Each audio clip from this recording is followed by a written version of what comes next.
أعوذ بالله من الشيطان الرجيم ولا يغتب بعضكم بعضا أن يحب أحدكم أن يكون أخيه ميتا فكروه. تم ایک دوسرے کو پیٹھ پیچھے برا نہ کہو. کیا تم میں سے کوئی اپنے مردار بھائی کا گوشت کھانا پسند کرو گے؟ اس سے تمہیں گھن آتی ہے. پیٹھ پیچھے برائی کرنے کو غیبت کہتے ہیں.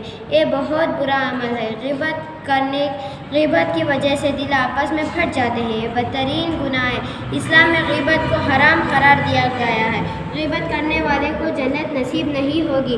پیارے نبی صلی اللہ علیہ وسلم جب معراج کا سفر پر گئے تو آپ صلی اللہ علیہ وسلم کو بہت سے مناظر دکھائے گئے. ایک جگہ آپ صلی اللہ علیہ وسلم نے دیکھا کچھ لوگوں کے تانبے کے بڑے بڑے ناخن ہیں اور وہ اپنے ناخنوں سے اپنا گوشت نوچ رہے ہیں. آپ صلی اللہ علیہ وسلم نے پوچھا یہ کون لوگ ہیں؟ جواب دیا گیا یہ وہ لوگ ہیں جو دنیا میں غیبت کرتے تھے. اللہ ہمیں اس برے فعل سے بچا. آمین.